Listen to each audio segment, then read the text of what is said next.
महाराज की जय जय श्री राधेश। ज्ञानोबा माऊली तुकाराम, ज्ञानोबा माऊली तुकाराम। जेव्हा कानावर आवाज आला, संत महात्मे चालले होते आणि जेव्हा संत महात्म्यांनी पाहिलं कोणीतरी ब्राह्मण रडताना दिसतोय सरोवराच्या काठी, नक्कीच हा एवढ्या एकांतात येऊन रडतोय, त्या अर्थी नक्कीच देवा करता रडत असला पाहिजे। कारण काही साधू संत जंगलामध्ये राहतात, जंगलामध्ये राहत असताना ते भगवंत का आपल्याला दर्शन देत नाही म्हणून काही साधू संत डोळ्यामध्ये अश्रू देवाची वाट पाहत राहतात, कधी देव भेटे, कधी देव भेटे। शेवटी साधू संत दुःखी होऊन त्या देवाला अर्थ हाक मारता, देवा कैमे उद्धार पावेन, कै कृपा करील नारायण, ऐसे तुम्ही सांगा संत जन,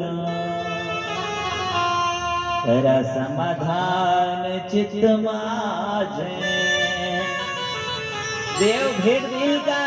कारण आज जीवनाची शेवटची घडी आली, जीवन के श्याम आए, पर श्याम नहीं आए। बैठे हो राह में, मैं पलके बिछाए। साधू संत एकांतामध्ये राहतात, भजनामध्ये तल्लीन असतात, एकांतामध्ये भगवंताचं भजन चालू आहे। देव भेटावा, देवाने प्रकट होऊन दर्शन द्यावं इच्छा असते, पण आज जीवन की श्याम आई पर श्याम नहीं आया। जीवनाची संध्याकाळ आली म्हणजे जीवनाचं म्हातारपण अंतिम स्टेप आली, पण अजून देव का भेटत नाही म्हणून साधू संत एकांतामध्ये रडत असतात। हा ब्राह्मण नक्की देवा करता रडत असला पाहिजे। दिंडीतून बाबा बाहेर आले आणि त्या ब्राह्मणाकडे गेलं, विचारलं, ब्राह्मणा काय झालं, का रडतोय? कथां ब्राह्मण दीन मुख, कुतश्चिंता तुरो भवान। रडण्याचं कारण एकांतामध्ये रडत आहे, नक्की देवा करता रडत असला पाहिजे।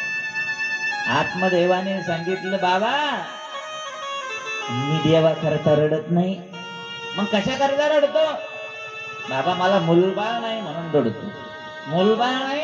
अरे मग चांगले आहे ना, मुलबाळ नाही म्हणून देवानं मुलबाळ दिलं नाही, चल माझ्या बरोबर मस्त जंगलामध्ये जाऊ, जंगलामध्ये मस्त भगवंताचं भजन करू। काय त्या मुला लेकराच्या मागं लागला, चल जंगलामध्ये जाऊ। त्याने सांगितलं, बाबा नाही मला जंगलात नाही यायचं।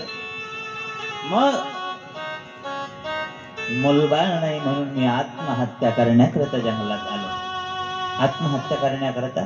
हो बाबा मला मरायचंय, पण आता तुम्ही आले म्हणून विचारू लागले, सांगतो माझं दुःख।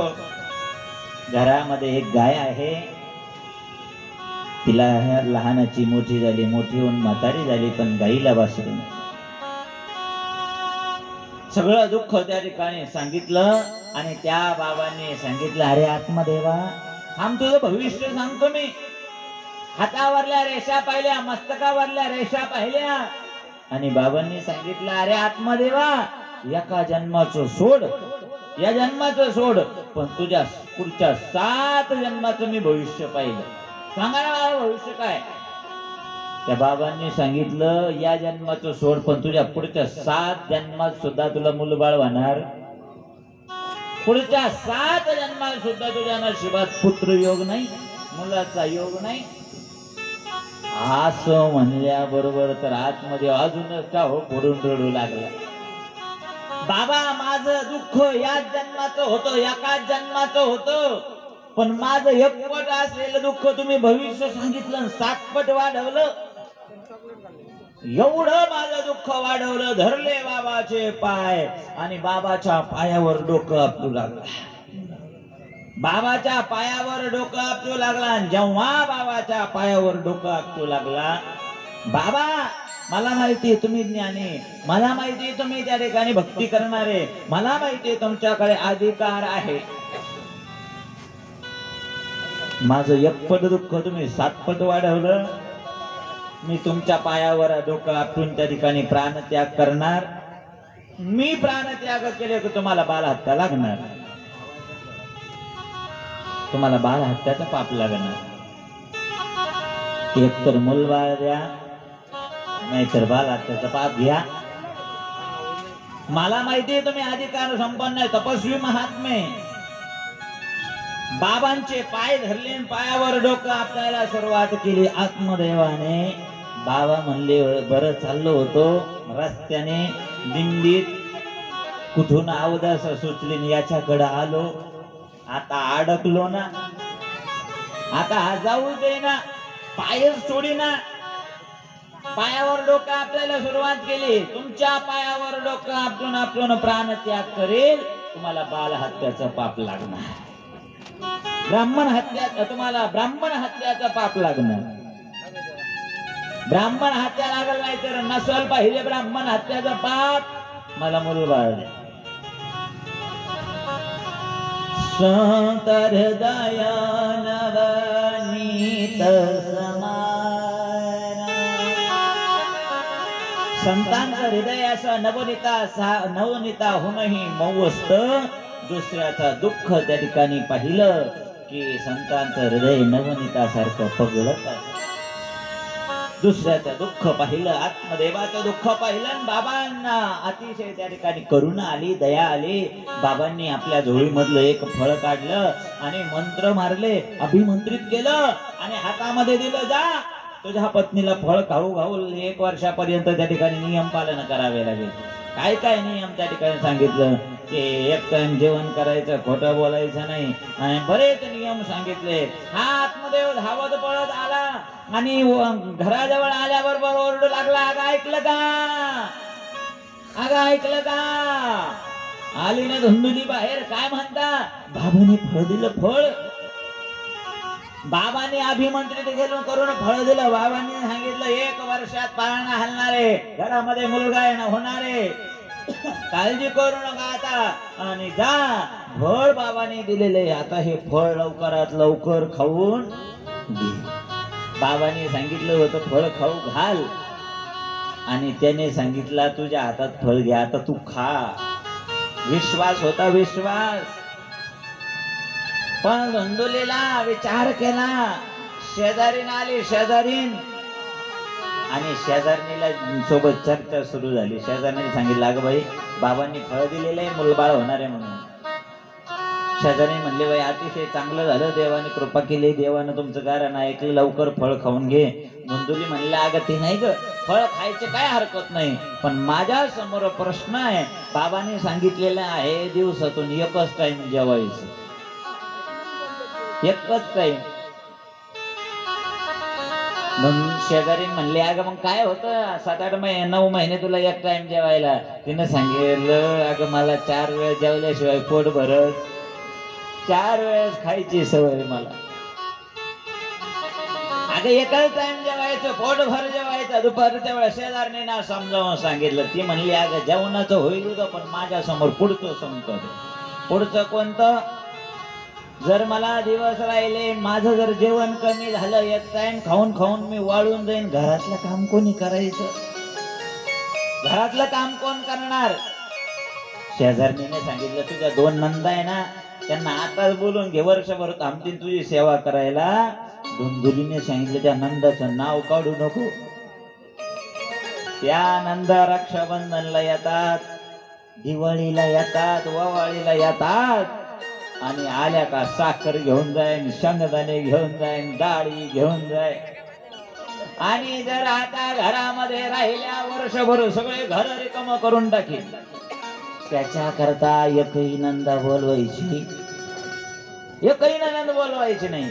शेजारी म्हणले ठीक आहे, काय हरकत नाही, तुझ्याकडे पैसा आहे, मग एखादी नोकरांनी ठेव. ठीक आहे, कामाचं होईल. पण माझ्या समोर धर्मसंघाचा मोठा प्रश्न आहे.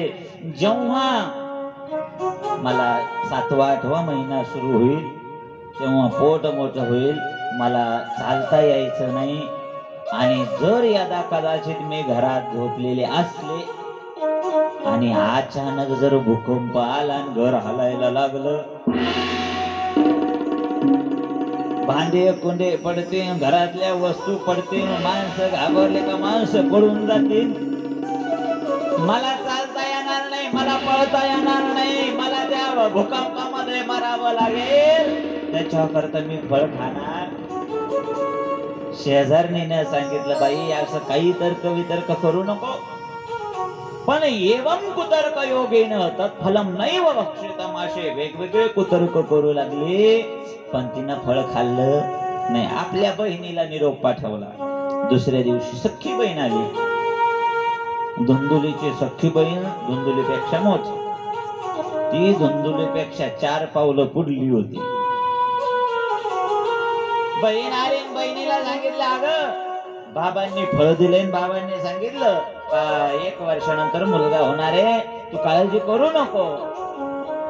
धुंदुलीच्या बहिणीने सांगितलं हे बघ, या बाबांचं काहीच खरं नसतं. बाबांच्या कशाला नादी लागली, बाबांच्या कशावर बाबांवर विश्वास ठेवते, काय खरं या बाबांचं? आई सांगत राहतात गौड पंगाले बाबाचं सगळं जादू टोना, त्याच्यावर काहीच विश्वास करायचा, अजिबात विश्वास ठेवायचा नाही. तुला मुलगा पाहिजे ना? हो मला मुलगा पाहिजे, कारण पतीची इच्छा आहे, आत्मदेवाची इच्छा आहे. आणि धुंदुलीच्या बहिणीने सांगितलं अगं आतापर्यंत मला 9 मुलं झालेले ना, आता मला 10व्यांदा दिवस गेलेले. जर तुला मुलगा पाहिजे असेल तर मी माझा मुलगा देईन तुला, पण त्याच्या बदले मला 5 पोते भरून सोनं, नाणे, हिरे, माणिक मोती द्यावे लागेल. तिला माहिती होतं हिच्याकडे 10 पोत्याच्या पुढे माल, सोनं नाणं भरपूर भरलेलं आहे हिच्याकडे. फक्त एवढं, हो बस ठीक आहे, मान्य केलं. या फळाचं काय करायचं? तिनं सांगितलं तिला तू कसं राहायचं. आजपासून चिरघोटे घालून वाढविले पोट, गर्भार भोभाट जगमाजे. चिरघोटे घालून वाढविले पोट, गर्भवती असण्याचं नाटक सुरू झालं. आणि या फळाचं काय करायचं? दोन्ही बहिणींनी विचार केला. एवढ्या वर्षापासून आपल्या दावणीला बांधलेली जी गाय आहे, त्या गाईला हे फळ खाऊ घालू, म्हणजे बाबाने दिलेल्या फळाची परीक्षाही होईल. बाबाचा आशीर्वाद खरा का खोटा, फळाची परीक्षा पाहणं होईल. गाईला दोघींनी फळ खाऊ घातलं आणि ठीक 9 महिने पूर्ण झाल्यानंतर धुंदुलीच्या बहिणीला झालेला मुलगा रातोरात हिच्या घरात पोहोचता केला. आणि तिच्याच घरी येऊन त्या ठिकाणी तिची सेवा करायला थांबते म्हणून तिथं थांबू लागली. बाळाचं संगोपन ती करू लागले. आणि आत्मदेवाला कळाला मुलगा झाला, मुलगा झाला. या धुंदुलीने सांगितलं आपला सुंदर अतिशय गोंडस मुलगा झाला. आत्मदेवाला कळाला, गावामध्ये उत्सव सुरू झाला, आनंद उत्सव. मुलगा झाला, मुलगा झाला, पेढे वाटायला सुरू. एवढा आत्मदेव आनंदाने नाचू लागला, आनंदाने त्या ठिकाणी गायन करू लागला, दान धर्म करू लागला. आणि जेव्हा मुलाचं नामकरण करायचं होतं, ब्राह्मण वृंद आले आणि ब्राह्मण वृंद नामकरण संस्कार करू लागले. आणि विचारला आत्मदेवाला काय ठेवायचं नाव तुमच्या मुलाचं?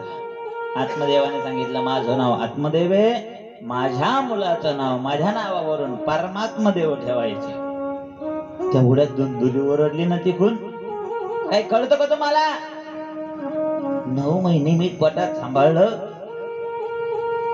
आता त्याला लहानाचं मोठं मी करणार, सगळं काम मी करायचं, आणि तुम्ही तुमच्या नावावरून नाव ठेवायचं? अजिबात जमणार, अजिबात जमणार नाही.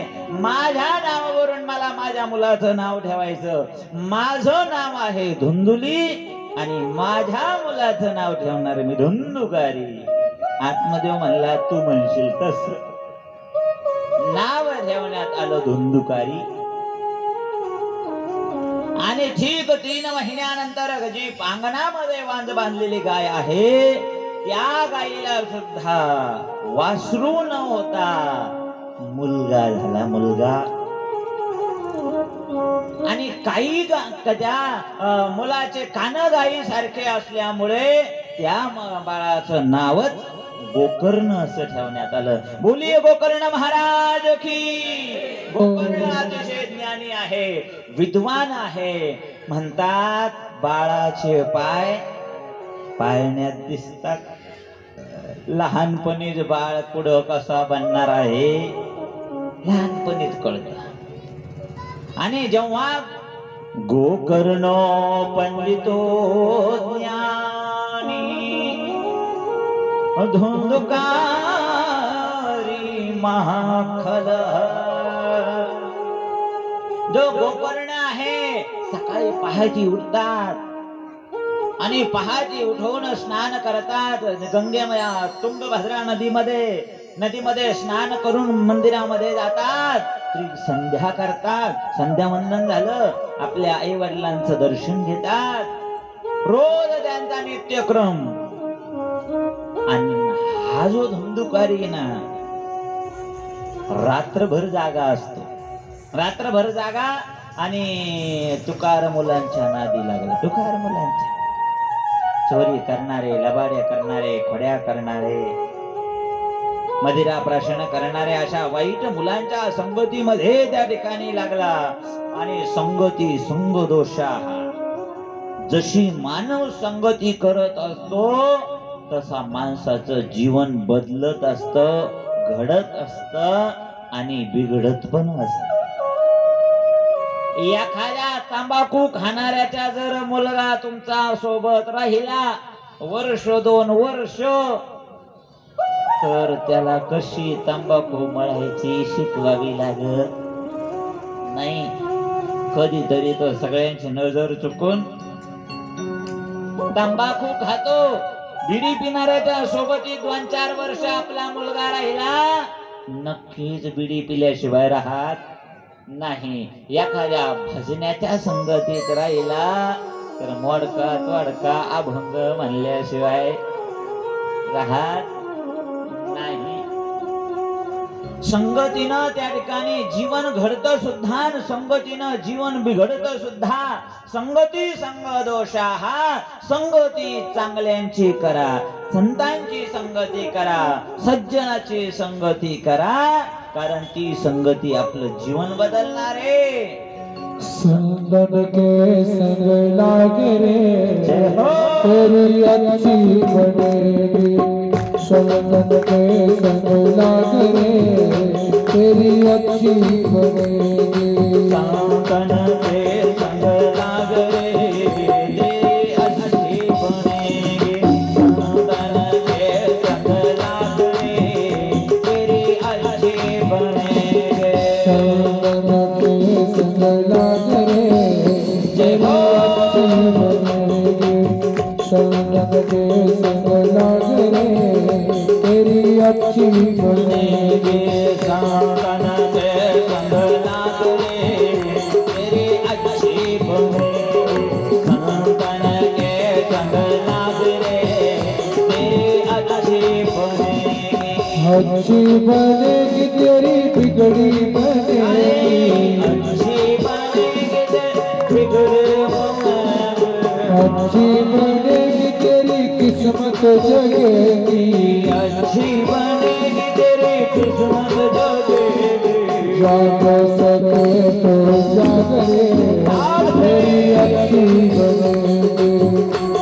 बने तो जागरे तेरी अच्छी बनेगी संगन के संग जागरे तेरी अच्छी बनेगी संगन के संग जागरे तेरी अच्छी बनेगी। देखो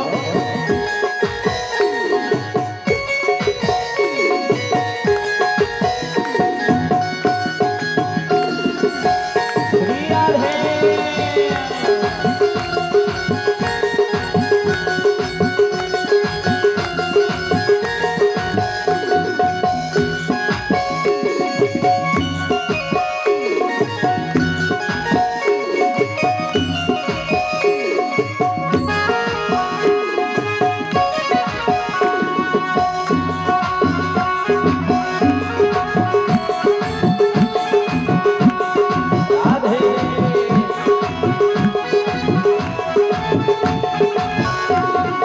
ध्रुव जी की बन गई प्रहलाद जी की बन गई ध्रुव जी के बन गए प्रहलाद जी की बन गए ध्रुव जी की बन गई प्रहलाद जी की बन गई ध्रुव जी के बन गए प्रहलाद जी के बन गए हरे कीर्तन में लाग रे राधे संगन के संग लाग रे तेरी अच्छी बनेगी संगन के संग जागरे तेरी अच्छी बनेगी संगन के संग जागरे तेरी अच्छी बनेगी। राधे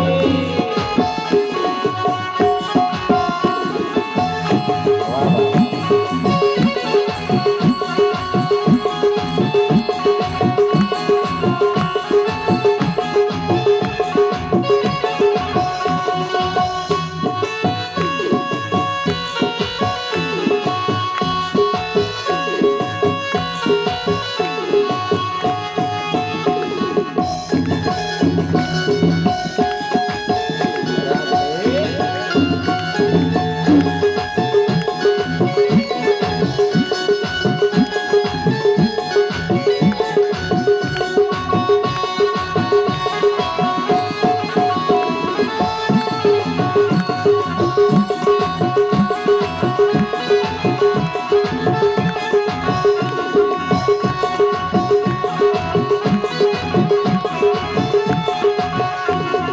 कागा से तोहे हंस बनावे कागा से तोहे हंस करेंगे कागा से तोहे हंस बनेगे कागा से तोहे हंस करेंगे मिट जाएंगे दागरे तेरी अच्छी बनेगी संगन के संग लागरे तेरी अच्छी बनेगी तेरी अच्छी बनेगी संगन के संग लागरे तेरी अच्छी बनेगी संगन के संग लागरे तेरी अच्छी बनेगी संगन के संग लागरे तेरी अच्छी बनेगी तेरी अच्छी बनेगी संगन के संग लागरे तेरी अच्छी बनेगी संगन के संग लागरे तेरी अच्छी बनेगी संगन के संग लागरे तेरी अच्छी बनेगी तेरी अच्छी बनेगी तेरी अच्छी अच्छी गोपाल कृष्ण भगवान जय जय श्री राधे संगती संग दोषा हा जशी संगती माणूस करत असतो मनुष्याचं जीवन तसं बिघडतं आणि घडतं सुद्धा। त्याच्याकरता आपले छोटे छोटे मुलं बाळ आपले लेकर संगती कोणाची करतात। चांगल्या मुलांच्या संगतीमध्ये राहिला मुलगा चांगला बनतो, वाईटाच्या संगतीत राहिला तर त्या ठिकाणी मुलं बाळ वाईट मार्गाला जात असतात। म्हणून संगती चांगल्यांची करावी, वाईट संगती जर त्या ठिकाणी केली तर वाईट परिणाम घडत असतात। वाईट एकाने त्या ठिकाणी बाजारामधून 2 बरण्या आणल्या. दोन बरण्या, प्लास्टिकच्या बरण्या, 10-10 रुपयाच्या 2 बरण्या. आणि जेव्हा बरण्या आणल्या, मालकीनीकडे दिल्या, बायकोकडे दिल्या. 1-1 किलो सामान बसेल अशा बरण्या होत्या. एका बरणीमध्ये बाईने गावरान तूप भरलं. काय भरलं? गावरान तूप. 1000 रुपयाचं 1 किलो शुद्ध गिर गाईचं गावरान. बरणीची किंमत किती होती? झोपल्या काय लाडक्या बहिणी? बरणीची किंमत 10 रुपये. मी म्हणलं का 1500च्या अलीकडे काही ऐकतच नाही. 10 रुपयाची बरणी, 1000 रुपयाचं तूप, 1010 रुपये किंमत झाली बरणीची.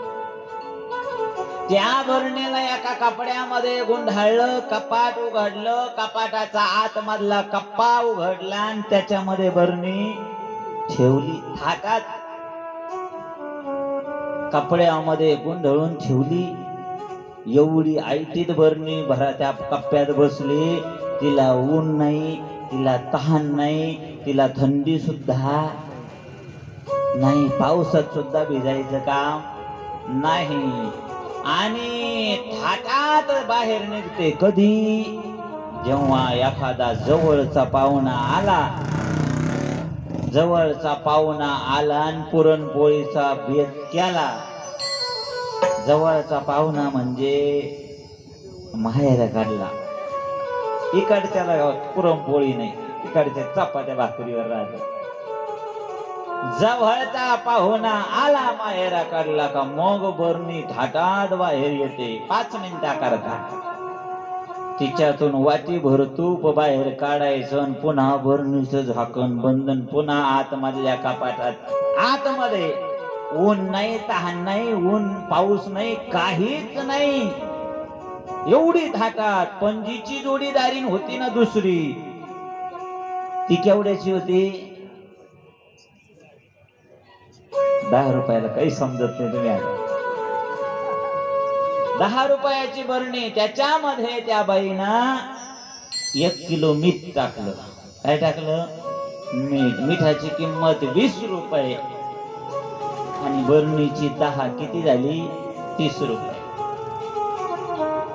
ही बरणी, मिठाची बरणी, तिचे एवढे हाल चालू झाले, एवढे हाल चालू झाले, तिला घरात सुद्धा नेलं नाही. बाहेर झोपडी आहे, बाहेर कोपी आहे, चूल आहे, त्या चुलीच्या जवळ बरणी. एवढे हाल चालले, उन्हात तशी, पावसात तशीच, काही तिची काळजी नाही. आणि खरकटे हात तिच्यामध्ये. बाई पीठ मळता मळता, पिठाचे हात त्या बरणीत तसेच, मिरचीचे खरकटे वस्ते हात त्याच्यामध्ये तसेच. आणि ही बरणी राहिली चुली जवळ 2 मिनिटं. आळली ना, झालं तिचं बुडी एकीकडं, तिचं थोबाड एकीकडं, तिचं झाकण लागाना, ती उभं राहीना.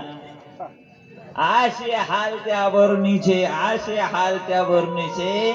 बाई म्हणली आता हे काही मीठ ठेवायच्या लायकीची राहिली. घेतलं ना मीठ काढून होतं, ते गेले दोन्ही कोण 2 छिद्री लावली ना तार. कुठं बाथरूमला जायला, गोईंग टू पाकिस्तान. एवढे हाल त्या बरणीचे सुरू झाले, एवढे हाल त्या बरणीचे सुरू झाले. का झाले माहितीये का? एकच कारण आहे, तिनं वाईट मिठाची संगती केली. कशाची? मिठाची. सज्जनाची संगती म्हणजे गावरान तुपाची संगती आहे. भजनी माणसाची संगती गावरान तुपाची संगती आहे. चांगल्या माणसाची संगती, सज्जनाची, धार्मिक माणसाची संगती गावरान तुपाची संगती आहे. आणि खोट बोलणाऱ्याची, लबाडाची, दारू पिणाऱ्याची, व्यसन करणाऱ्याची संगती जर जीवनामध्ये आपण करत असू तर ती संगती मिठाची संगती आहे. ती किंमत घातल्याशिवाय राहणार नाही. म्हणून तुपासारखी सज्जनाची संगती करून आपली किंमत वाढवून घ्यायची का मिठाची संगती करून आहे ती घालून घ्यायची, ही आपल्या हातामध्ये. कारण देवानं आपल्याला रिकाम्या बरण्या दिलेल्या आहे. काय दिलेल्या आहे? रिकाम्या बरण्या. मानव देह रूपी रिकामी बरणी आहे. आणि रिकामी बरणी असल्यामुळे आपण ठरवायचं याच्यात गावरान तूप भरायचं का मीठ भरायचं, आहे ती किंमत घालून टाकायची का आपली स्वतःची किंमत वाढवायची. म्हणून संगती संग दोषा, चांगल्यांची संगती करा.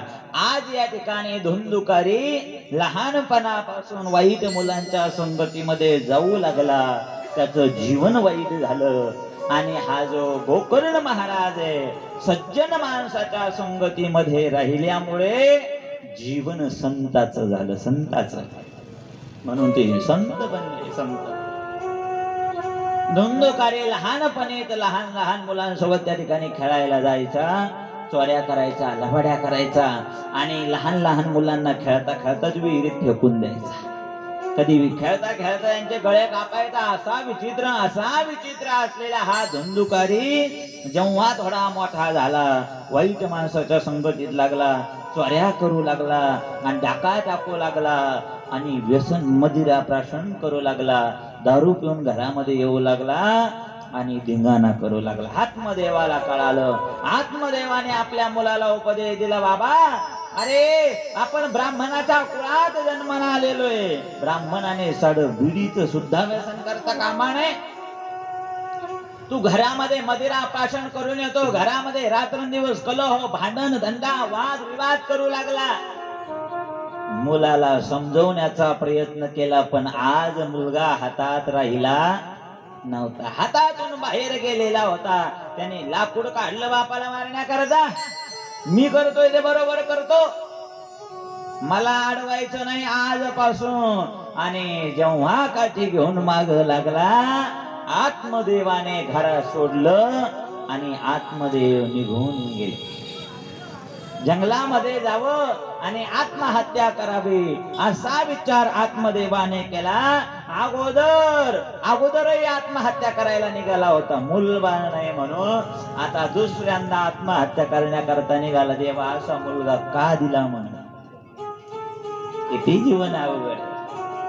निघाला आत्महत्या करण्याच्या विचारानं, पण डोळ्यामधले अश्रू गोकर्ण महाराजांनी पाहिले आणि गोकर्ण महाराज त्या ठिकाणी आले. बाबा का उदास, डोळ्यामध्ये अश्रू का? आणि आत्मदेवाने रडत रडत सांगितलं, बाळा घरामध्ये राहू तर राहू कसं? कारण स्वर्गासारखं घर या धुंदुकारीने नरकासारखं करून टाकलं. आता घरात मी राहू शकत नाही. जंगलामध्ये जावं तर वाटतं, पण मनामध्ये वैराग्य नाही, तीव्र वैराग्य नाही. मला मार्गदर्शन कर हे गोपुत्रा. आणि मग गोकर्ण महाराजांनी आपल्या वडिलांना म्हणजेच आत्मदेवाला मोठा ज्ञानाचा उपदेश दिला. याला भागवतामध्ये गोकर्ण गीता म्हणतात, गोकर्ण गीता. बाबा ते सरुधिरे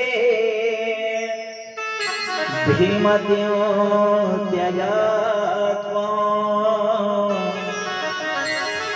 जया सुता दिशु सदा ममतां विमोच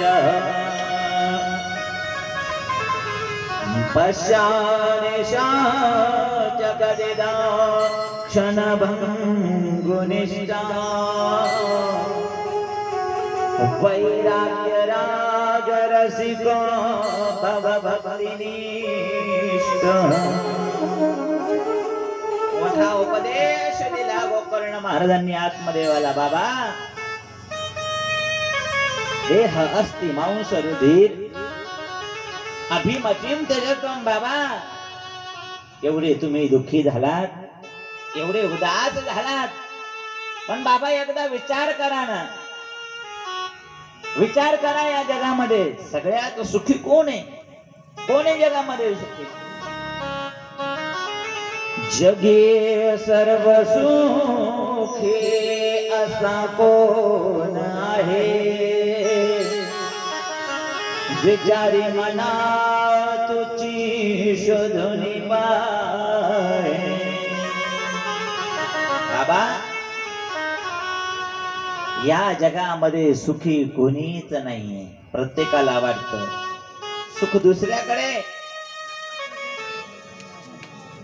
ज्याच्याकडे झोपडी आहे त्याला वाटतं बंगल्यावाल्याकडे सुख.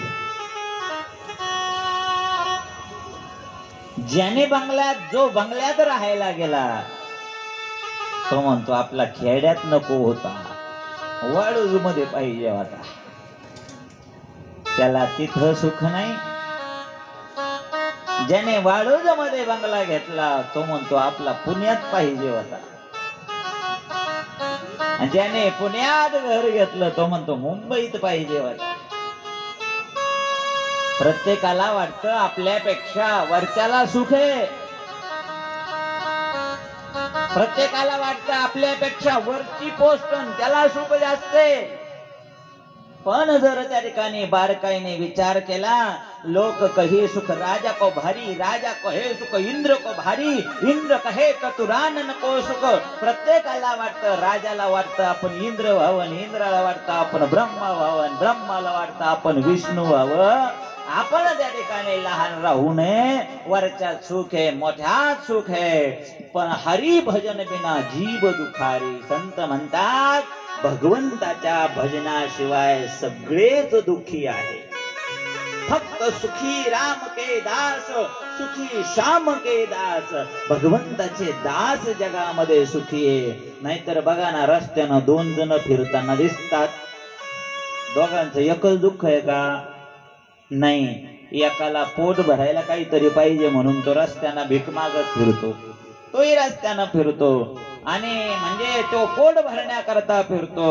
आणि दुसरा फिरतो त्याच रोडना, पण डॉक्टरनं सांगितलेलंय रोज 5 किलोमीटर फिरावं लागेल, नाहीतर जाल. कुठं? Going to Yampuri. यमपुरी नसेल जायचं, फिरा 5 किलोमीटर सकाळी, 5 किलोमीटर संध्याकाळी.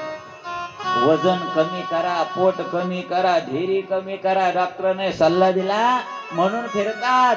दोघं रस्त्याने फिरताना दिसतात, पण एक रिकाम पोट भरण्याकरता फिरतो आणि एक वाढलेलं पोट कमी करताना फिरतो. दोघांचे दुःख वेगवेगळे. जगे सर्व सुखी असा कोण आहे, विचारी मना तुझी शोधून पाय. सर्व सुखी जीवन जगात नाहीचे. कोणाकडे पहा, कधी पहा, जगामध्ये त्या ठिकाणी सर्व सुख मिळालं असा कोणीच माणूस नाहीये. कारण देवाचा नियमच आहे, एखादा चांगला जर गुण देवाना तयार केला, एखादी चांगली वस्तू तयार केली, लाडू खाणं चांगलं आहे का नाही? चांगले. गुलाबजामुन खाणं चांगलं आहे का नाही? चांगले. गोड धोड खाणं, लाडू खाल्ले का नाही? सगळ्यांनी दिवाळीला खाल्ले. गोड खाणं चांगले. एकदा चक्कर आले खाली पडली बाई, डॉक्टरकडे गेलं, रक्त चेक केलं. डॉक्टरांनी सांगितलं आजपासून वर चष्मा करून लाडूकडं पाहायचं. हा, शुगर फॅक्टरी झाली आतमध्ये, साखर कारखाना तयार झाला आता. हा, काहीच खायचं नाही. गोड खाणं चांगलंय, पण अति खाल तर शुगर, डायबिटीस. तिखट खाणं चांगलंय, सगळ्यांना आवडतं तिखट खाणं. जास्त खाल मूळव्याध होण्याची भीती. एक त्या ठिकाणी आवडतं, पण त्याच्या मागे असे रोग लावून दिलेले, असं दुःख लावून दिलेले, असं संकट लावून दिलेलं आहे. जगामध्ये कोणीच सुखी नाही, कोणीच सुखी. ज्यांच्या घरामध्ये त्या ठिकाणी खाण्याकरता काजू बदामच्या कोठ्या भरलेल्या आहे, अंजिराच्या कोठ्या भरलेल्या आहे, फक्त तू त्याच्याकडे पाहतो. डॉक्टरनं सांगितलं डाळीचं पाणी, ज्वारीची भाकर सोडून काही खायचं. किती दुःख आहे. घरात काजू बदामच्या कोठ्या, पण खायला माग कोणी नाही, वारसदार कोणी नाही. म्हातारा म्हातारी पाहत बसतात त्या काजू बदाम कडे. घरामध्ये देवाने वारसदारच दिलं नाही. बंगले मोठे मोठे, घर मोठे मोठे, पण खाण्याकरता कोणी नाही. आहे ते खाता येत. प्रत्येकाला काही ना काही दुःख आहे. एखादा माणूस झोपडीमध्ये राहतो, दिवसभर कमवल, त्याला त्या ठिकाणी त्याला पोट भरल, दिवसभर कमवलं तर संध्याकाळचं आणता येईल अशी परिस्थिती आहे. पण देवाने असे 7-8 लेकरं दिले, कुठं झोपवावा प्रश्न आहे. कोणाला कोणतं दुःख, कोणाला कोणतं दुःख, या जगामध्ये पूर्ण सुखी असा कोणीच झाला नाही. म्हणून बाबा, देहस्ति मांस रुधिरे भीमत्य त्यजत्वा. बाबा, आता सगळा संसार सोडून द्या. या संसाराला जे बंधन तुम्ही टाकलेले, मुलगा माझा, बायको माझी, संसार माझा, घरदार माझं, बाबा याच्यात काहीच तुमचं नाही. हे शरीर सुद्धा आपलं नाही. त्याच्या करता हातामध्ये वेळ आहे. ही जीवन रूपी नौका पलीकडे घेऊन जा, पलीकडे. म्हणून भगवंताचं भजन करा. गोविंद गाले गोपाल गाले, गोविंद गाले गोपाल गाले.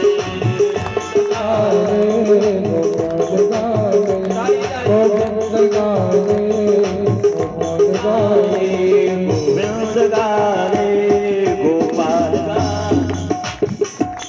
गाले, गोविंद गाले गोपाल गाले. देवा के नैया किनारे लगा ले, किनारे लगा ले. ओ जीवन की नैया किनारे लगा ले, किनारे लगा ले. हो जीवन के नैया किनारे लगा ले, किनारे लगा ले. ओ जीवन की नैया किनारे लगा ले, किनारे लगा ले. गोविंद गाले गोपाल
सगा भाई समारे बेटा समारे मरने के पीछे अकेले निकाले गोविंद गाले गोपाल गाले गोविंद गाले गोपाल गाले गोविंद गाले गोपाल गाले गोविंद गाले गोविंद गाले गोविंद गाले गोपाल गाले गोविंद गाले गोपाल गाले गोविंद गाले गोविंद गाले गोपाल गाले गोविंद गाले गोपाल गाले गोविंद गाले गोपाल गाले गोविंद गाले गोपाल गाले गोविंद गाले गोपाल गाले गोविंद गाले गोपाल गाले गोविंद गाले गोपाल कृष्ण भगवान की जय श्री राधेश गोविंद गाले गोपाल गाले जीवन की नैया किनारे लगा ले किनारे लगा ले भगवान श्री कृष्ण परमात्म्यांचं भजन करा आज वेळ आहे संधी आहे संग में चलेंगे ना बंगले अटाले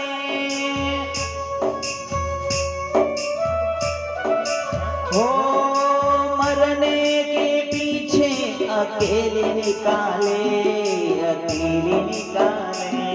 गोविंद गाले गोपाल गाले आता वेळ आहे संधी आहे भगवंताचं भजन करून घ्या हातामध्ये संधी आहे वेळ आहे गोकर्ण महाराजांनी वडिलांना आत्मदेवाला मोठा ज्ञानाचा उपदेश दिला गोकर्ण गीता म्हणतात याला आत्मदेवाला सांगितलं वडिलांना सांगितलं बाबा जा जंगलामध्ये भागवताच्या दशम स्कंधाचं पारायण करा तुमचं कल्याण होईल आत्मदेव जंगलामध्ये निघून गेले आणि इकडे धुंदुकारीचं पाप अजूनच वाढलं आईला मारू लागला तुझ्याकडे धन दिलं बाबांनी ठेवायला तुझ्याकडे पैसे दिले मला ते दारू पिण्याकरता मदिरा प्राशन करण्याकरता चुलीमध्ये जळणारा लाकूड मारण्याकरता जेव्हा काढलं तेव्हा तिच्या डोळ्यातून अश्रूंच्या धारा प्रवाहित झाल्या अरे धुंदुकारी तुझ्या करता काय केलं नाही आतापर्यंत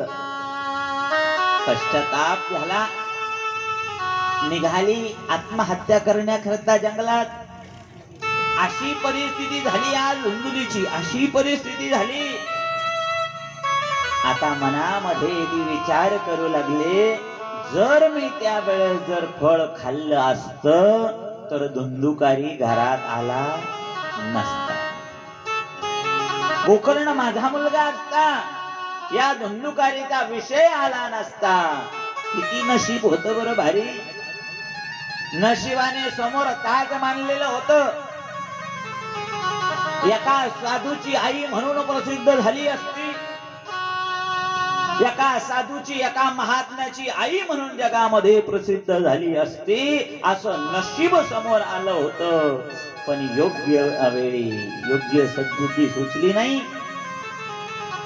योग्य काळी योग्य निर्णय घेतला नाही होणार होती साधूची आई बनणार होती महात्म्याची आई पण आई तर झालीच नाही पण तरी सुद्धा जगात प्रसिद्ध झाली ती डाकूची आई चोराची आई लबाडाची आई गुंडाची आई म्हणून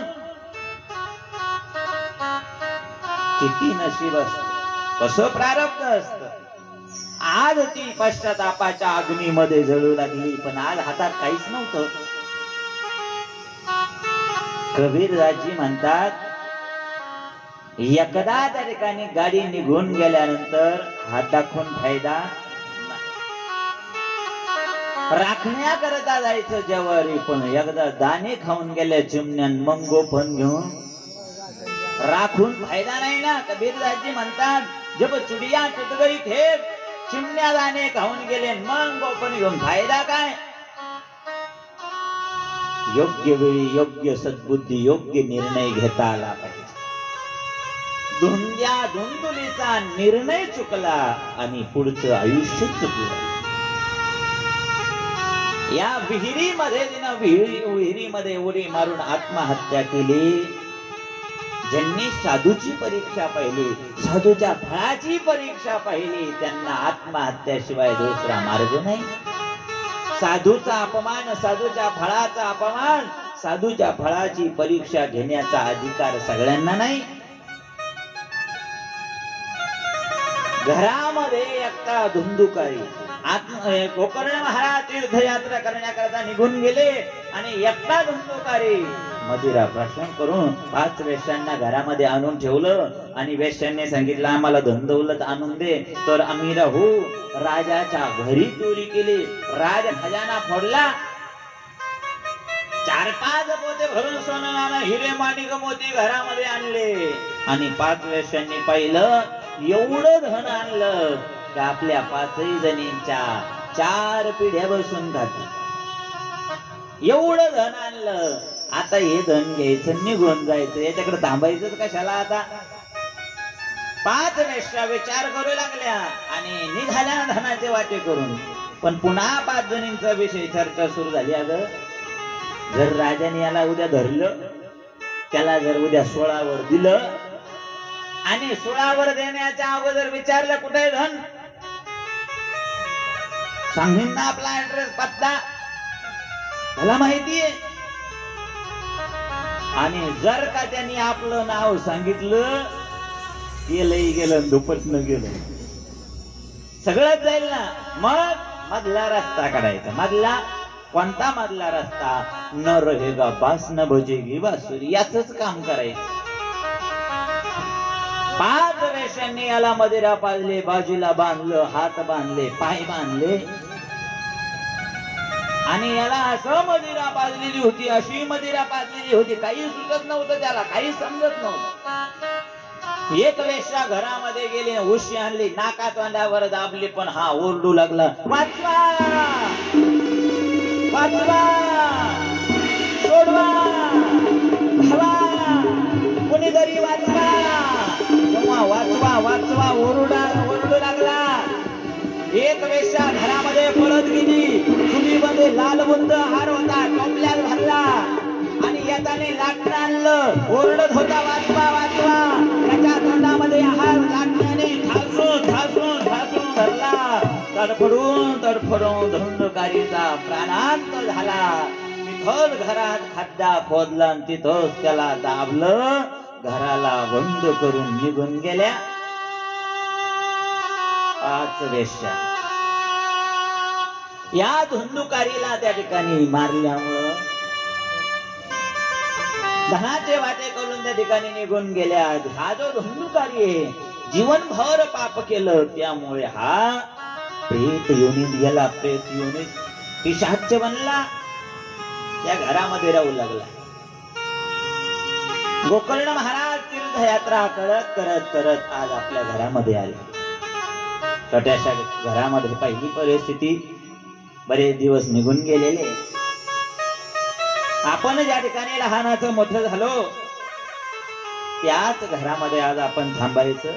पाहिलं त्यांनी आपलं घर पडलेलं आहे, तिथं कुत्रे राहतात, डोक्याचं काँग्रेसचं गवत उगलेलं आहे, अशी परिस्थिती झालेली आहे घराची.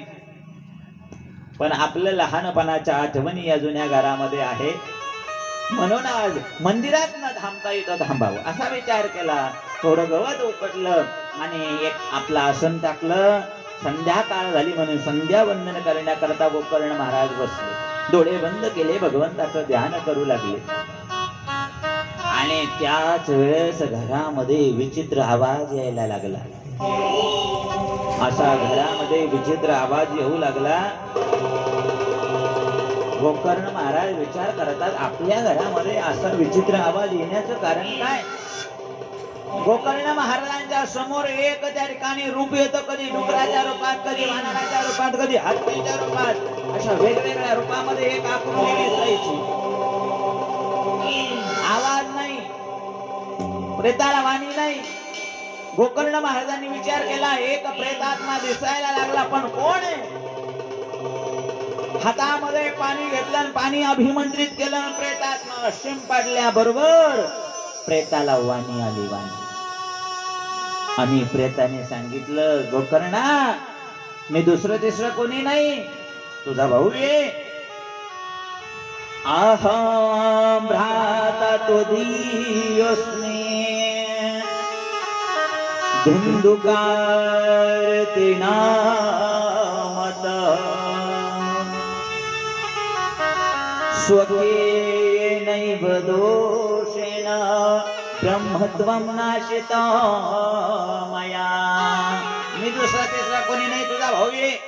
माझं नाव धुंधुकारी आहे, जीवनभर पाप केलं भैया.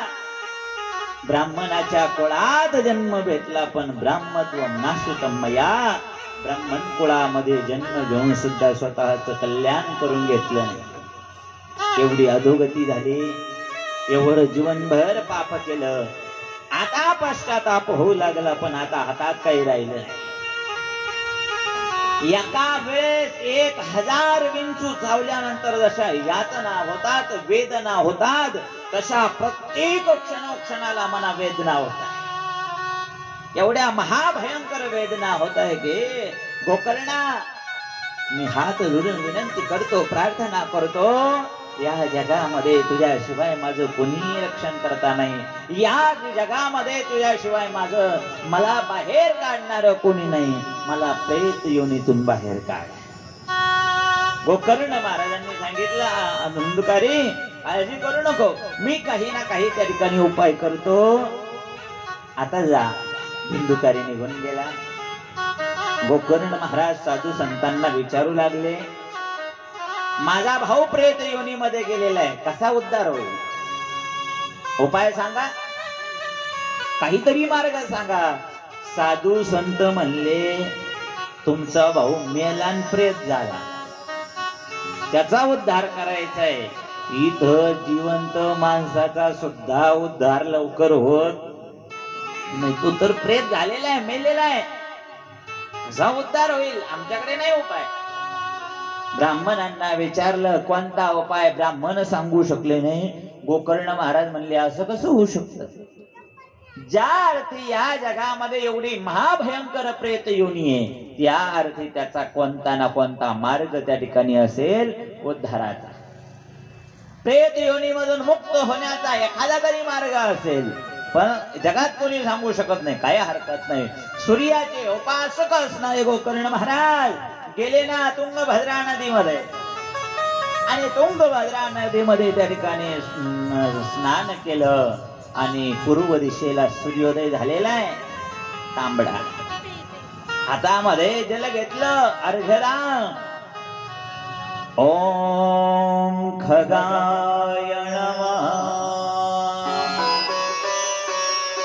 ओम भास्कराय नमः, ओम उदिच्यये नमः, ओम भानवे नमः. सूर्यनारायणाला अर्घ्यदान देऊ लागले. सूर्य भगवंताची प्रार्थना केली, आणि सूर्यनारायण भगवान प्रगट झाले. प्रगट, हे गोकर्ण, हे गोपुत्रा, काय इच्छा आहे? आणि मग गोकर्ण महाराजांनी सांगितलं, हे सूर्यनारायण भगवंता, हे सूर्यनारायणा, माझा भाऊ प्रेत योनीमध्ये गेलेला आहे धुंधुकारी. त्या प्रेत योनीमधून धुंधुकारीचा उद्धार कसा होईल? मार्ग सांगा, उपाय सांगा. सूर्यनारायणाने सांगितलं, हे गोपुत्रा, या जगामध्ये एकच साधन आहे प्रेत योनीमधून मुक्त करणार. कोणतं साधन? एकच साधन आहे, श्रीमद भागवतान मुक्ती सप्ताहो वाचनो करो. एकच उपाय, श्रीमद भागवताची कथा करा. श्रीमद भागवतान मुक्ती सप्ताह वाचनम कुरु. 7 दिवसाची कथा जर केली, भागवत कथा जर या धुंदुकारी करच्या उद्धारा करता केली, अवश्य उद्धार होईल. भागवताशिवाय दुसरा मार्ग याला नाही, कोणताच मार्ग उपाय जगामध्ये नाही. गोकर्ण महाराज श्रीमद भागवताचे त्या ठिकाणी गाथाकार असल्यामुळे त्यांनी लगेच व्यासपीठ तयार केलं, व्यासमंच तयार केला, एक आसन टाकलं धुंदुकारी करता. आणि गावातल्या ज्या माणसांना कथा हे कळालं, आले काही ऋषी मुनी आले, काही ब्राह्मण वृंद आले, गावातील भाविक भक्त आले कथा श्रवण करण्याकरता. आणि धुंदुकारीला एक आसन टाकलेलं होतं, पण त्या आसनावर येऊन बसला तर वारा आला का उडून जायचं, कारण वायुरूप शरीर आहे. आणि वायुरूप शरीर असल्यामुळे त्याला त्या आसनावर बसता येत नाही, कथा ऐकता येत नाही. म्हणून ग्रंथाच्या जवळ, कथेच्या जवळ एक 7 गाठीचा बांबू, त्या बांबू जवळ मध्ये येऊन बसला हा धुंदुकारी प्रेत बनलेला. आणि बांबू मध्ये जेव्हा जाऊन बसला, पहिल्या दिवसाची कथा संपली, बांबूची पहिली गाठ फुटली. दुसऱ्या दिवसाची कथा संपली, बांबूची दुसरी गाठ फुटली. तिसरी, चौथी, 5वी, 6वी आणि 7व्या दिवशी कथा समाप्त झाली. बांबूच्या 7 गाठी फुटल्या आणि त्या बांबू मधून त्या ठिकाणी धुंदुकारी बाहेर आला. चतुर्भुज रूप प्राप्त करून धुंदुकारीचा उद्धार झाला. गोपाल कृष्ण भगवान की प्रेत योनी मधून धुंदुकारी मुक्त झाला, मुक्त. आणि गोकर्ण महाराजांच्या समोर आला, हात जोडून त्याने त्या ठिकाणी स्तुती करायला सुरुवात केली. स्तुती. धन्या भागवती वार्ता प्रेत पीडा विनाशिनी. सप्ताहोऽपि तथा धन्यः कृष्ण लोकफलप्रदः.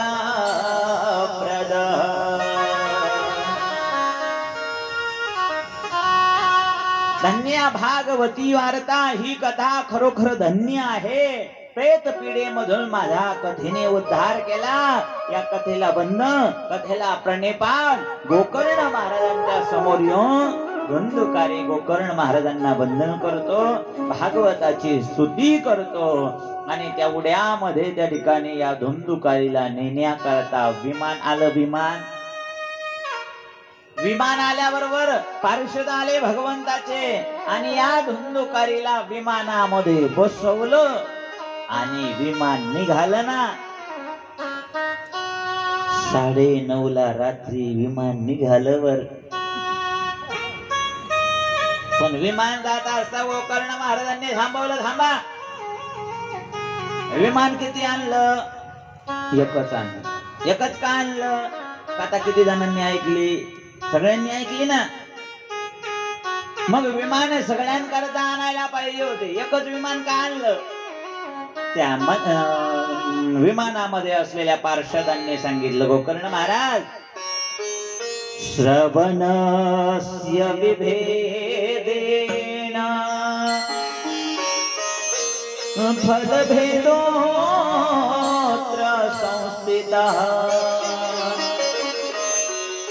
श्रवणात् कृतं सर्वे न तथा मननं कृतं. पार्षदांनी सांगितलं, हे गोकर्ण महाराज, श्रवणस्य विभेदेन फलभेदोत्र संस्थितः. कथा श्रवण करत असताना काही नियम आहे. नियम, कथा श्रवण करत असताना काही नियम आहे. ते नियम जर पालन केले तर पुण्य भेटत असतं. पूर्व सगळं पुण्य पाहिजे असेल तर काही त्या ठिकाणी नियम आहे. आणि त्या नियमांमध्ये काही महत्वाचे नियम, कथा श्रवण करावी. कथा श्रवण केल्यानंतर कथेचं मनन झालं पाहिजे. मनन झाल्यानंतर निधी ध्यासन झालं पाहिजे. कथेचं मनन श्रवण निधी ध्यासन त्या ठिकाणी झालं तरच त्या ठिकाणी कथेचं पुण्य मिळत असतं, संपूर्ण फळ मिळत असतं. कथेचे बरेचसे नियम आहे. कथा त्या ठिकाणी 7 दिवस उपवास करून ऐकता आली तर ऐकायला पाहिजे. नाही उपवास करून तर एक टाइम जेवण करून का होईना कथा ऐकता आली तर ऐकायला पाहिजे.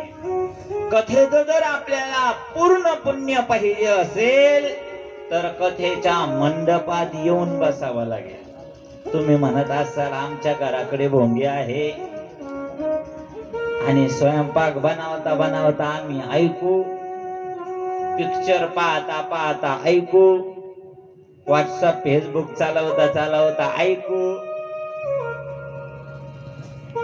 त्याने पुण्य मिळणार. कथा ऐकायला येईल, कथा ऐकणं वेगळं पण कथेचं पुण्य प्राप्त करणं वेगळं. कथेचं सगळं पुण्य पाहिजे, पूर्ण पुण्य पाहिजे असेल तर काम सोडा. सगळं पुण्य पाहिजे असेल घर सोडा आणि या कथेच्या मंडपामध्ये येऊन बसायचं. आणि जेव्हा जेव्हा भजन होईल, संकीर्तन होईल, तेव्हा तेव्हा आनंदाने भजन करायचं. टाळ्या वाजवायच्या, पावल्या घ्यावं वाटल्या पावल्या घ्यायच्या, नृत्य करावं लागलं वाटलं करायचं. कारण गाये नाचे उडे आपुलिया छंदे, गाये नाचे उडे. साधू संतांनी सांगितलं गायचं, नृत्य करायचं, नाचायचं, पावल्या घ्यायच्या, ज्याला वाटून त्याने. असं कथेचा आनंद जो घेत असतो त्याला संपूर्ण पुण्य त्या ठिकाणी भेटत असत. म्हणून लगेचच त्या ठिकाणी नारदांनी लावली ना आपली विना काळीजींच्या स्वरामध्ये. नारदाला एवढा आनंद झाला या धुंदुकारीचा उद्धार झाल्यामुळे. आणि एवढं भागवत कथा एवढी श्रेष्ठ, एवढी धन्य. आणि नारदांनी लावली विना आणि जे भजन सुरू झालं साधू संतांचं, ऋषी मुनींचं. आणि चला आपण ही महात्म्याला पूर्ण विराम देण्याकरता भजन करूया. 2 मिनिटाचं संकीर्तन. नारायण नारायण श्रीमन्नारायण नारायण नारायण नारायण नारायण श्रीमन्नारायण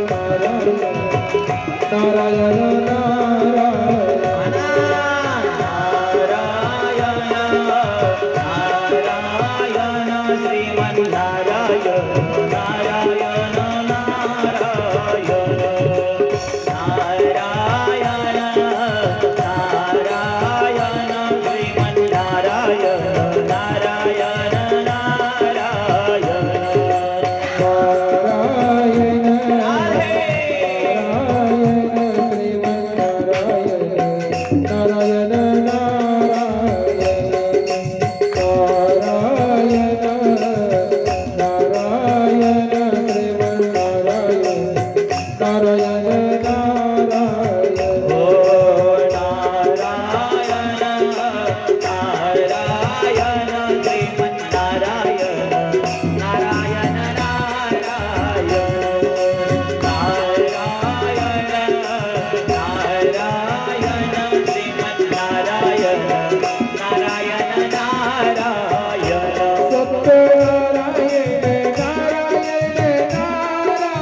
नारायण श्रीमन्नारायण नारायण नारायण नारायण नारायण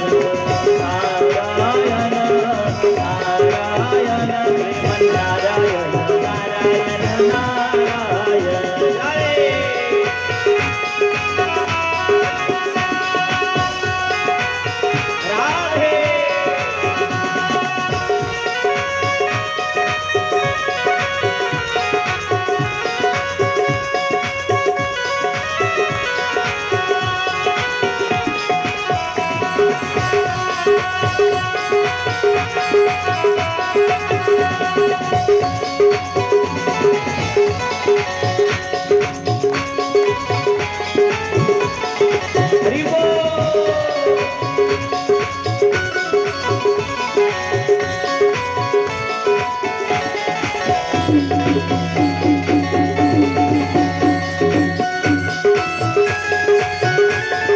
राधे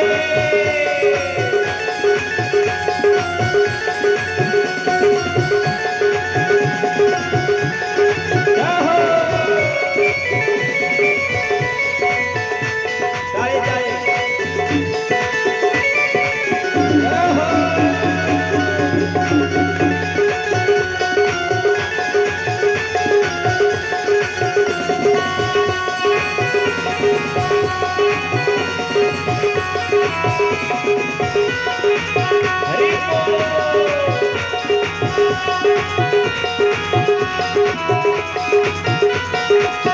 श्रीमन्नारायण नारायण नारायण नारायण नारायण सत्यनारायण नारायण नारायण हे बघा, गेल्या 2 दिवसापासून कथा चालू आहे. आमचे नंदभाऊ एवढ्या मोठ्या वरडून म्हणतात. आमचे वरडू घासा वाचला, पण लाडक्या बहिणीचा आवाजच निघत नाही. लाडक्या बहिणीचा आवाज निघाला पाहिजे. लाडक्या भाऊचा आवाज निघतो. आपल्याला 2 पार्ट्या करायच्या आहे. 2 पार्ट्या. बीजेपी शिवसेना नाही. एक लाडक्या बहिणीची पार्टी आणि एक लाडक्या भावाची पार्टी.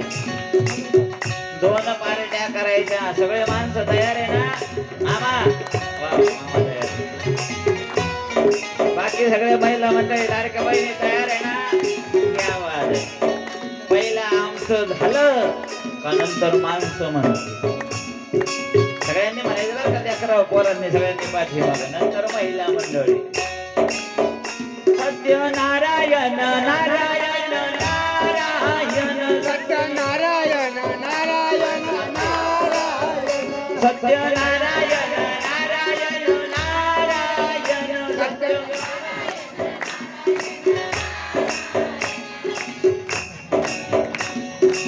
माणसं एवढे एवढे मुठभर बाया गमिलं भर. पण आवाज माणसांपेक्षा कमी ना, जरा आवाज वाढला पाहिजे. माणसांचा आवाज आहे थोडा वाढवा. महिला मंडळींचा आवाज एवढ्या मानाने पहा ना. 2 बायाचे भांडणं सुरू होतात गल्लीमध्ये. बिना माईकचे भांडणं. खालच्या 1 नंबरच्या गल्लीचा आवाज 10 नंबरच्या गल्लीत जातो बिना माईकचा. लाडक्या बहिणीचा. इथं म्हणा ना मोठ्याने, जरा सगळ्यांनी मोठ्याने आवाजाचं बटन वाढवा. लक्ष्मी नारायण नारायण नारायण लक्ष्मी नारायण नारायण नारायण लक्ष्मी नारायण नारायण नारायण लक्ष्मी. आमच्या बरोबर. सत्यनारायण नारायण नारायण सत्यनारायण नारायण नारायण सत्यनारायण नारायण नारायण सत्य. वा, अजून थोडं. व्यंकट नारायण नारायण नारायण व्यंकट नारायण नारायण नारायण व्यंकट नारायण नारायण नारायण व्यंकट. अजून सत्यनारायण नारायण नारायण सत्यनारायण नारायण हो नारायण नारायण श्रीमन्नारायण नारायण नारायण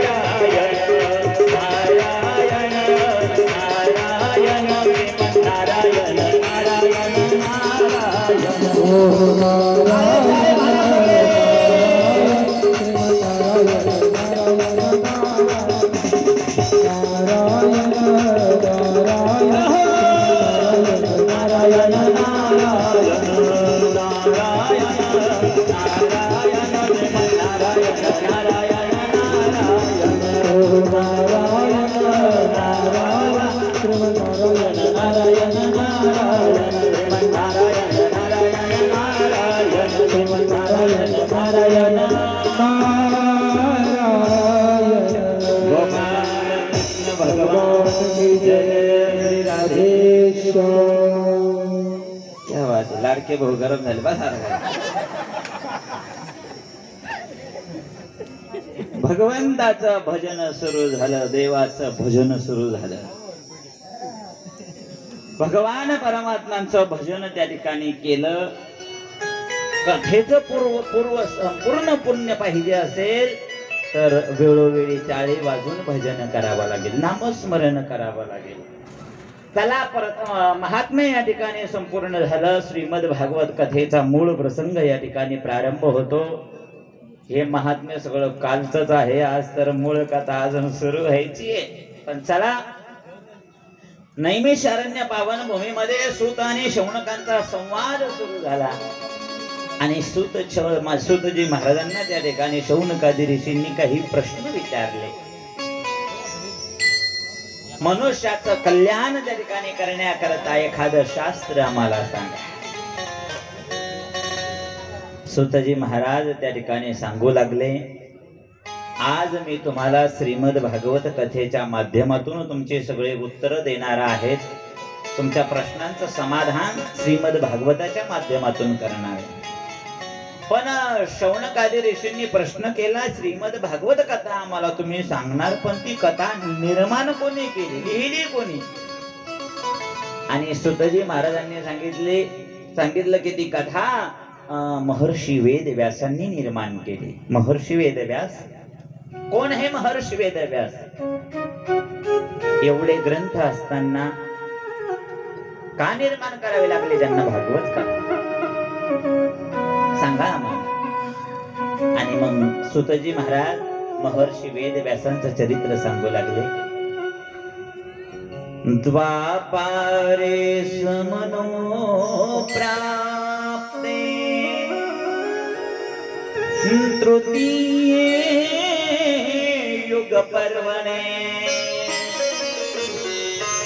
जातः पराशराद्योगे वासव्यां कलया.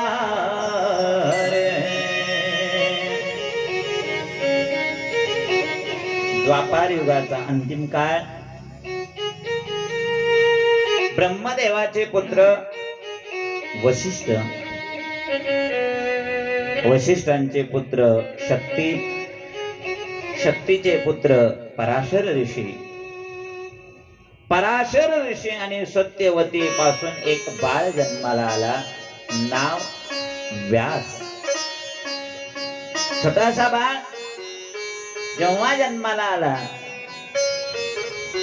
ही महर्षी वेद व्यासांची आई आहे, तिचं नाव आहे सत्यवती. तिच्या शरीरामधून माशाचा दुर्गंध बाहेर येतो, म्हणून अजून एक नाव आहे मत्स्यगंधा. काय नाव आहे? मत्स्यगंधा. जन्मल्यापासून हिच्या शरीरामधून माशाचा दुर्गंध येतो.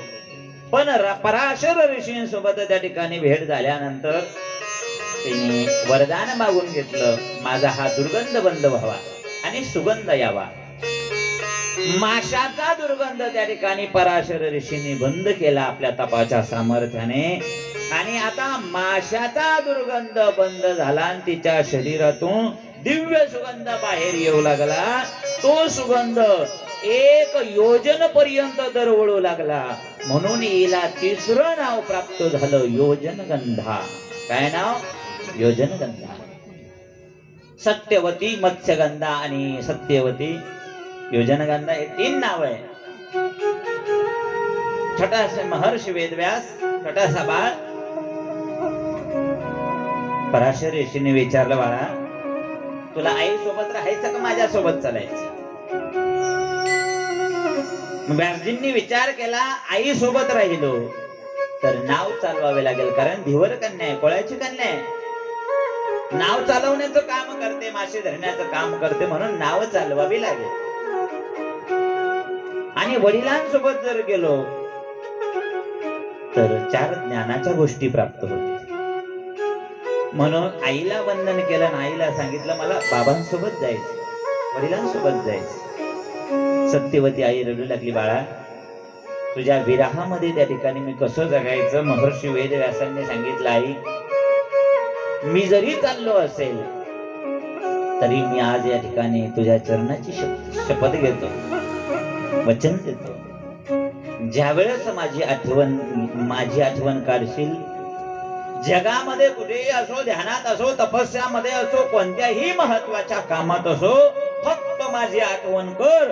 वाऱ्याच्या वेगाने तुझ्या चरणाजवळ सेवा करण्याकरता उपस्थित होईल. आता जाऊ दे. ठीक आहे बाळा. जड अंतकरणाने सत्यवतीने महर्षी वेदव्यासांना परवानगी दिली आणि पराशर ऋषींकडून वेदाचं ज्ञान प्राप्त करून घेतलं. महर्षी वेदव्यासांनी निघाले हिमालयामध्ये. कल्कळनाद आणि सरस्वती आणि अलकनंदा दोन नद्यांचा संगम ज्या ठिकाणी होतो, तिथं शम्याप्रास नावाचा आश्रम बनवलं. शम्याप्रास नावाचा आश्रम बद्रीनाथ क्षेत्रापासून 3-4 किलोमीटर पुढे आज जे मानागाव आहे, मानागाव सरस्वती मैयाच्या अलकनंदाच्या संगमावर आहे मानागाव. ब्रह्मणद्यां सरस्वत्याम् आश्रमः पश्चिमे तटे शम्याप्रास इति प्रोक्तः ऋषीणां सत्रवर्धनः. शम्याप्रास नावाचा आश्रम महर्षी वेदव्यासांनी बनवला. व्यासांची गुफा आहे, व्यासगुफा म्हणतात त्याला. त्या आश्रमामध्ये, त्या गुफेमध्ये राहू लागले आणि तपस्या सुरू झाली. डोळे बंद केले आणि डोळे बंद केले आणि भविष्य पाहू लागले. भविष्य काळात काय होणार आहे, पुढे येणार महाभयंकर कलियुग दिसलं महर्षी वेदव्यासांना. कलियुग जवळ आलेले, आता कलियुग सुरू होणार आहे. द्वापार युगामध्ये सज्जन माणसे, पण कलियुगामध्ये सज्जन माणसं भेटणार अति दुरापास्त असेल भेटणं. कलियुग एवढा महाभयंकर असेल, एवढा महाभयंकर असेल. कलियुगाचं प्रथम चरण लवकरात लवकर सुरू होते. महर्षी वेदव्यास विचार करतात आणि एवढे स्वार्थी माणसं बनणारे, एवढे स्वार्थी माणसं बनणारे कलियुगाच्या अंतिम काळी. कारण कलियुगाचे 4 चरण आहे. किती चरण आहे? 4 चरण. जेव्हा तुम्ही एखादं धार्मिक कार्य करतात, ब्राह्मण वृंद हातामध्ये पाणी घ्यायला लावतात, संकल्प सोडायला लावतात आणि आज पंचांग त्यांनी जेव्हा म्हणतात, जम्बूद्वीपे भरतखंडे आर्यावर्ते कलियुगे कली प्रथम चरणे, कलियुगाचं सध्या पहिलं चरण चालू आहे. कितवं? पहिलं. अजून महाभयंकर कलियुग सुरू झालेला नाही. महाभयंकर कलियुग सुरू होईल केव्हा? 4थ्या चरणामध्ये. आणि जेव्हा कलियुगाचं 4थं चरण सुरू होईल, एवढा महाभयंकर कलियुग असेल. शांती ब्रह्म एकनाथ महाराजांनी सांगून ठेवले कसा कलियुग असेल. 4थ्या चरणात थोर थोर बाबा पर्वत उडून जातील. कलियुगाच्या 4थ्या चरणामध्ये साधं वार आलं तरी डोंगर उलटे पालते होतील. कधी? कलियुगाच्या 4थ्या चरणात माणसांची उंची कमी कमी कमी कमी होत जाईल आणि कलियुगाच्या 4थ्या चरणामध्ये नागपंचमीला माणूस हरभऱ्याच्या झाडाला झोका बांधेल. कलियुगाचं 4थं चरण. अजून 4 वर्षाची नारी भ्रतार मागेल. 4 वर्षाची मुलगी म्हणेल माझं लग्न करून द्या, नाहीतर जाते पळून. किती वर्षाची? 4 वर्षाची.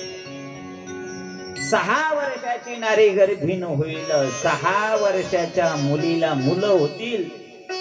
कलियुगाच्या 4थ्या चरणामध्ये असा महाभयंकर कलियुग येणार आहे. माणूस उंची कमी होणार आहे, माणसाचं ज्ञान कमी होणार आहे, पाप वाढणार आहे. असा महाभयंकर कलियुग 4थ्या चरणात. आता आपण आहोत ते पहिलं चरण आहे. कितवं चरण? पहिलं चरण. आणि या कलियुगाचे आयुष्य आहे 4,00,000 32,000 वर्षाचं आयुष्य आहे कलियुगाला. किती? 4,32,000 वर्षाचं. मग याचे 4 भाग करायचे ना. आता सध्या पहिलं चरण चालू. याचे 4 जर भाग केले तर कळेल तुम्हाला अजून किती दिवस पहिलं चरण आहे, कधी दुसरं लागणार. भरपूर लांब आहे, तुम्ही नका काळजी करू. अजून तुमच्या 200-300 पिढ्या निघून जातील. जास्त त्याचा जास्त लोड घ्यायचा.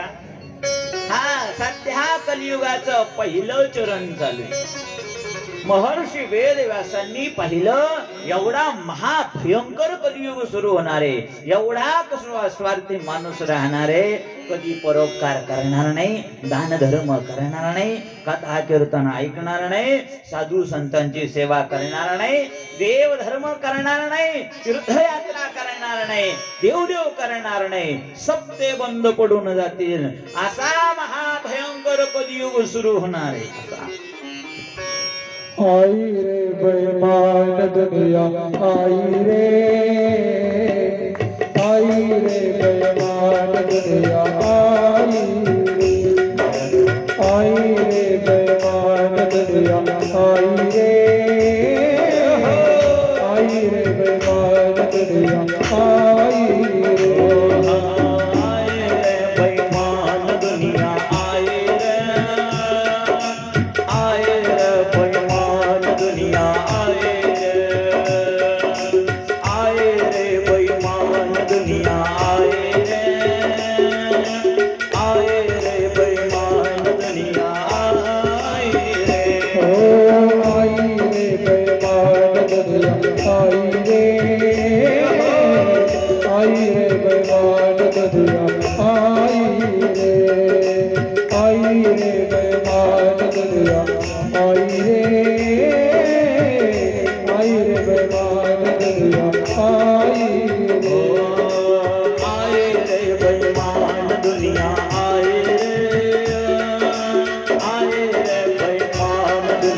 कृष्ण भगवान जय जय श्री राधेश्याम. कलियुगामध्ये शेवटच्या चरणामध्ये महाभयंकर कलियुग सुरू होईल. कलियुगाचं 4थं चरण अतिशय खतरनाक असेल. मनुष्याचं आयुष्य कमी होऊन जाईल, उंची कमी होऊन जाईल, विचार करण्याची व्यापक असलेली क्षमता संकुचित होऊन जाईल. स्वतःचं भलं करण्याचं काम माणूस करेल. दुसऱ्याची दाढी जळली तरी हरकत नाही, पण स्वतःची बिडी पेटली पाहिजे असा स्वार्थी माणूस कलियुगाच्या 4थ्या चरणामध्ये होणार आहे.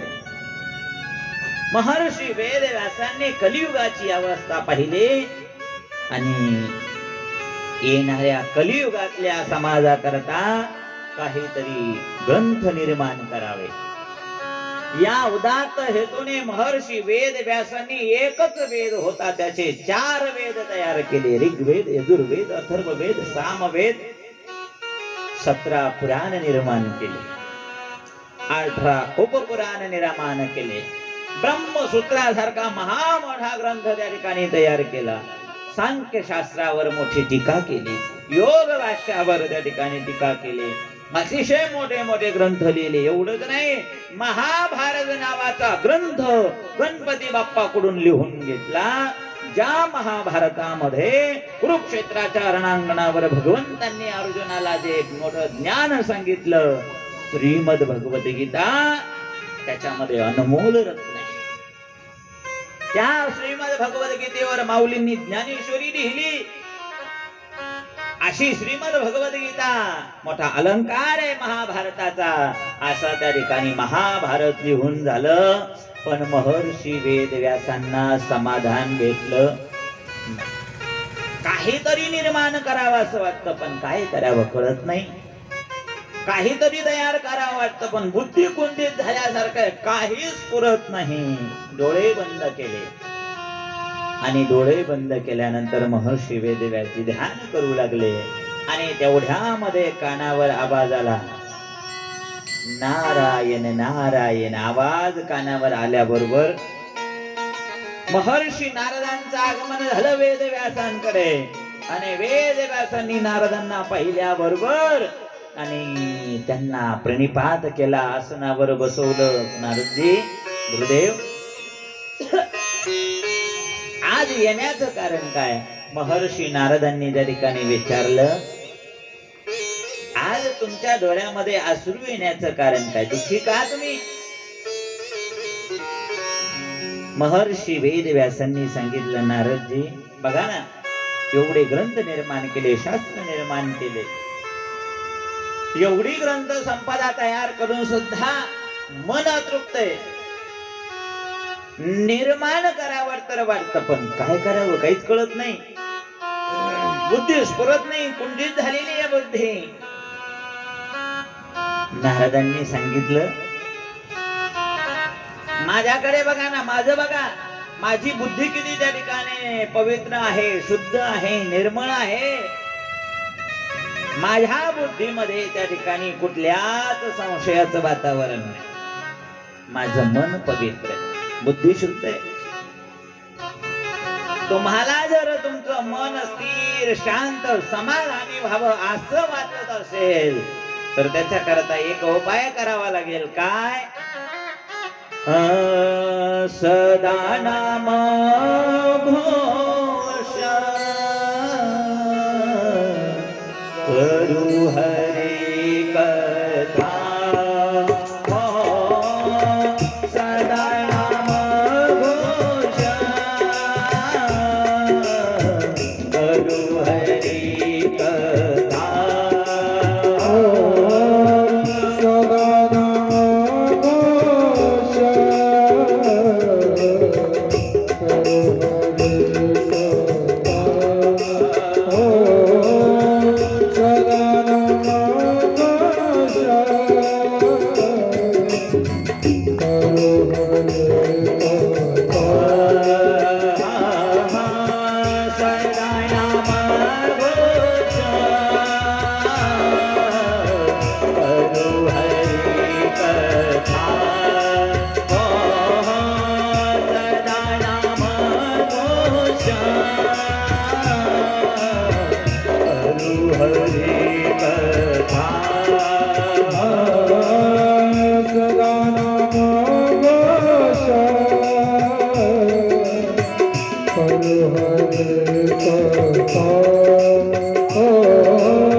सर्व सुख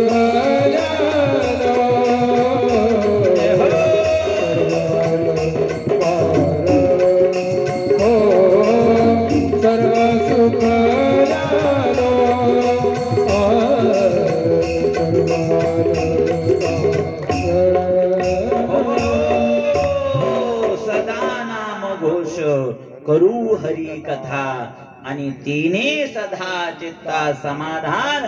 तुम्हाला जर कायम स्वरूपीच समाधान पाहिजे असेल तर भगवंताची कथा गावी लागेल. कथा सदा नाम घोषण, सदा हरी कथा, कायम स्वरूपी भगवंताचं नामस्मरण, कायम स्वरूपी भगवंताची कथा तुमची जीवनाची व्यथा समाप्त करेल. पाठीमागच्या जन्मामध्ये साधू संतांची सेवा घडली माझ्याकडून, तेव्हा नामस्मरण घडलं, कथा कानावर पडली आणि त्यामुळे माझ्या जीवनातलं दुःख दारिद्र्य निघून गेलं.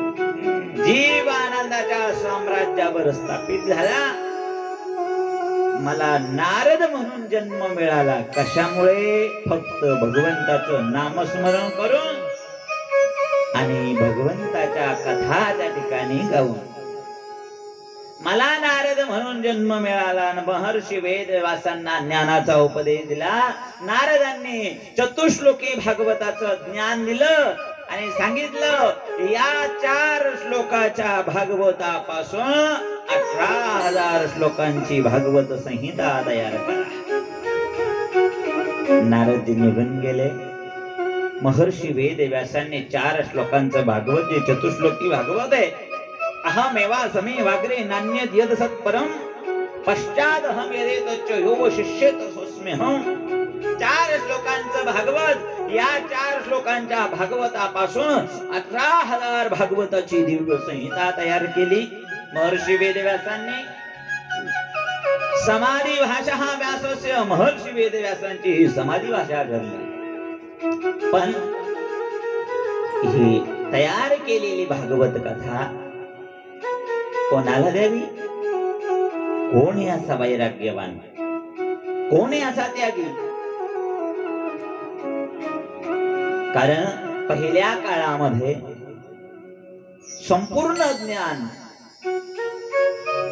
गाथ्यामध्ये नव्हतं. गाथ्यामध्ये म्हणजे पुस्तकात नव्हतं. कोणतंच ज्ञान गाथ्यामध्ये नव्हतं. कोणत्याच ग्रंथाचे, पुराणाचे, शास्त्राचे, वेदाचे पुस्तक तयार झालेले नव्हते. आता तर प्रत्येक ठिकाणी प्रिंटिंग आहे, पुस्तक सगळीकडे अवेलेबल आहे, सगळीकडे. आज त्या ठिकाणी क्रांती झाली. पण पहिल्या काळामध्ये पुस्तक नसल्यामुळे हे जे सगळं ज्ञान आहे ना, हे सगळं या गाथ्यात नव्हतं, सगळं माथ्यात होतं. माथ्यात ज्ञान होत. गुरुकडे ज्ञान त्या ठिकाणी असलं का गुरु शिष्याला शिकवायचे. शिष्य सगळं पाठ करायचे, ग्रंथ, शास्त्र, वेद, पुराण. तिथून पुढे दुसऱ्या शिष्यांना शिकवल्या जायचं. गुरुकुल पद्धती होती. गुरुकुलामध्ये वेदाचं ज्ञान त्या ठिकाणी शिकवल्या जायचं, पुराणांचं ज्ञान शिकवल्या जायचं. आणि आज शाळेमध्ये गुरुकुल पद्धती बंद झाली आणि पाश्चात्य संस्कृती सुरू झाली. म्हणून आता शाळेमध्ये वेदाचं नाव सुद्धा राहिलं. मुलाला वेद म्हणजे काय माहित नाही. पुराण किती, त्यांचे नाव सुद्धा माहित नाही. नाव सुद्धा जाऊ द्या. प्रस्थानत्रयी कशाला म्हणायचं, बृहत प्रस्थानत्रयी कशाला म्हणायचं, गीता कोणी कोणाला सांगितलं हे सुद्धा या ठिकाणी कोणाला माहिती नाही. कारण गुरुकुल पद्धतीचं शिक्षणच राहिलं नाही. मर्यादा पुरुषोत्तम राम प्रभू जरी होते तरी ते आपल्या गुरुंकडे जाऊन, गुरु म्हणजे कोण? वशिष्ठ ऋषी. गुरुकुलामध्ये जाऊन त्या ठिकाणी शिकले. भगवान श्रीकृष्ण परमात्मा सुद्धा सांदीपनी ऋषींकडे जाऊन गुरुकुलामध्ये शिकले. देव असून सुद्धा गुरूंना शरण गेले. कारण गुरुकुलामध्ये त्या ठिकाणी वेदाचं ज्ञान, ब्रह्म काय आहे याचं ज्ञान त्या ठिकाणी, ब्रह्मज्ञान शिकवल्या जायचं. उपनिषदांचं ज्ञान त्या ठिकाणी शिकवल्या जायचं. आता गुरुकुल राहिले नाही म्हणून ही ब्रह्मविद्या लुप्त होत चालली, गुप्त होत चालली. आणि अशीच परिस्थिती काही वर्ष राहिली तर पुढं ग्रंथ सुद्धा, नाव सुद्धा कोणाला कळायचे नाही. कथा कीर्तन सुद्धा त्या ठिकाणी कोणी करणार नाही अजून काही वर्षानंतर पुढे.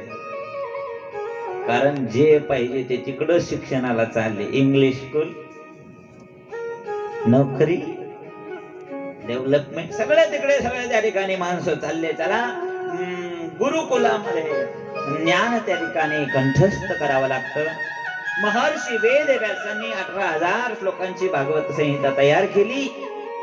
पण हे ज्ञान कोणाला समर्पित करावं, कोण आहे असा अधिकार संपन्न?